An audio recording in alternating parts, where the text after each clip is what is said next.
This is Superman, obviously. This is what everybody thinks about when they think of the character. Red and blue, a red and yellow emblem, a yellow belt, the underwear, things like that. This is his cousin, Supergirl. She's had a lot of different looks over the years, but this one is generally the one everybody thinks about when they think of Supergirl. Still very similar to Superman though. The colors are all still there, the emblem is basically the same. Just replace the red underwear with a red skirt. This is how each of them are going to look in their upcoming live action endeavors. As you can see, both have made subtle but noticeable changes to their overall look and feel of the costumes. It sort of begs the question, which one is the more faithful representation? Well, Supergirl's, obviously.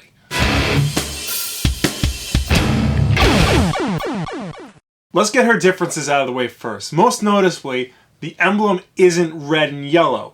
It's red and blue with a yellow outline. You may be thinking why that's such a big deal. I mean, after all, Batman's logo changes and everything. Well, it's because for 77 years now, this has been the default logo for all things Superman. Shape and size may have changed, but color has always remained the same. Hell, even when DC launched the New 52 and radically redesigned his costume, they kept the emblem pretty much the same. And yeah, every live action version of Superman, the colors have been red and yellow.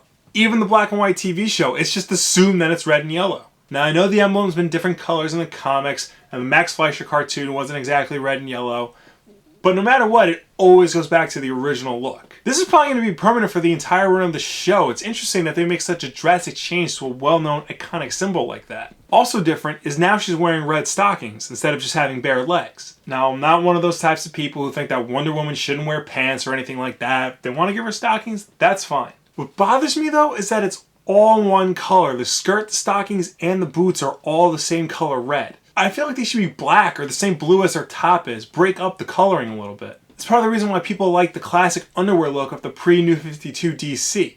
It breaks up the costume so that's not all one solid color. And of course, the colors are much more darker and muted. This is keeping it in line with the way Superman looked in the movies, basically. And I'm sure they did this so that people who don't read comics can easily make the connection that Supergirl is part of the Superman world. I get that, that's fine. But unlike her big screen cousin, her costume changes just enough to still remain unique, yet faithful to the original source material. The Superman costume, much like Man of Steel the movie, definitely seems like an attempt to change Superman in little ways that don't really add anything. It's basically an all-blue bodysuit without a belt to break it up. Even New 52 Superman has that red belt to break things up. Instead he's got these like weird lines like in his midsection right here and a little yellow thing right above his crotch. And he's got like these wrist gauntlet things, which obviously I'm not opposed to, but it just doesn't look good on Superman.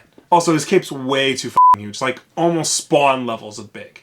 Again, the point I'm trying to make is this definitely looks like an attempt by someone to try and make Superman more hip and cool and badass and modern. While the Supergirl costume is just trying to make her look like Supergirl. It's not trying to add anything to her character. It's just trying to present her as who she is. Now, I don't mean to attack the DC Cinematic Universe again, but it definitely seems like the TV group may have a little bit more of a handle on how to represent these characters.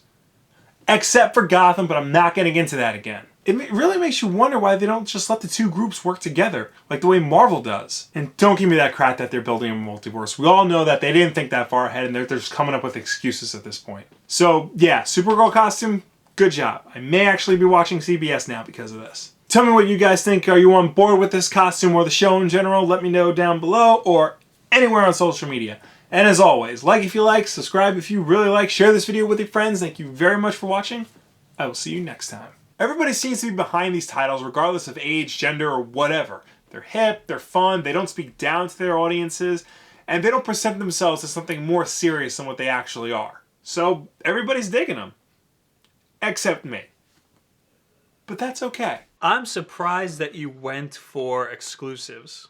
That you went with that argument, because what would you rather be playing on Xbox?